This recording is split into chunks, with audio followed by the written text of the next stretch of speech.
Բարի լույս, սիրելիներ, երկրորդ օրենքի մեջ Աստված Մովսեսին պատվիրում է տապանակը պատրաստել քարե տախտակները տեղադրելու համար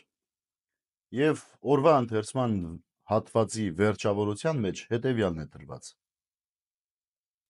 Արդ Իսրայել, ինչ է պահանջում քեզնից քո Տեր Աստվածը, միայն այն, որ երկնչես քո Տեր Աստծուց,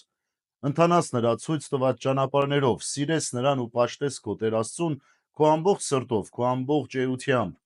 պահես քո Տեր Աստծո պատվիրաններն ու նրա օրենքները, որ ես այսօր պատկանում եմ քեզ, որբիսի քեզ համար լավ լինի։ Երկինքն ու երկինքների երկինքը, երկիրն ու նրա մեջ գտնվող ամեն ինչ պատկանում են քո Տեր Աստծուն։ Տերը սակայն բարեհաճ գտնվեց ու սիրեց ձեր հայրերին եւ նրանցից հետո ընտրեց ձեզ, նրանց հետնորդներին, բոլոր ազգերի միջից, ինչպես որ տեսնում եք մինչև այսօր։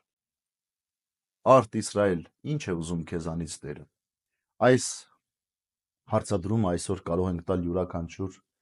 մեկից ասելով, որ Տերը ինչ է ուզում մեզանից, որպեսզի մեր կյանքը բարոր լինի եւ Աստծո օրհնությամբ լեցուն լինի։ Տերն ուզում է, որ նախ եւ առաջ մենք հավատարիմ լինենք իրեն։ Այո, սա ամենակարևոր պայմաններից մեկն է, սիրելիներ, հավատարմություն Աստծուն, պաշտել Տիրոջը, պահել Տիրոջ օրենքը։ Գիտեք, մենք փորձում ենք ամեն ինչ անել։ Երբեմն մարդիկ խոսելիս ասում են, որ դե ինչ ենք անում, որ հո մեծ մեղքեր չենք գործում, ոչ գողանում ենք, ոչ չգիտեմ, խաբում ենք, մարդ ենք սպանում։ Իսկ երբևէ մտածել եք, արդյոք մենք առաջին օրենքը պահում ենք։ Արդյոք մենք առասարակ Տիրոջ օրենքի մեջ ենք, թե ոչ։ Ահա ուրեմն Տերն Իսրայելին պատկամում է Մովսեսի բերանով ասելով, որ պիտի միայն այդ պահես,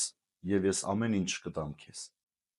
Այսօրվա հոգևոր նախաճաշը, սիրելիներ, ուղղված է ինձ, ձեզ, յուրաքանչյուր մեկիս եւ նաեւ մեր ազգին որպես հավաքականություն։ Պահել Աստծո պատվիրանը, պահել Տիրոջ օրենքը եւ Տերն ինքը պիտի առաջնորդ դառնա մեզ եւ պիտի տա այն երկիրը, որ մեզ պետք է ապրելու համար։ Անշուշտ, մենք ունենք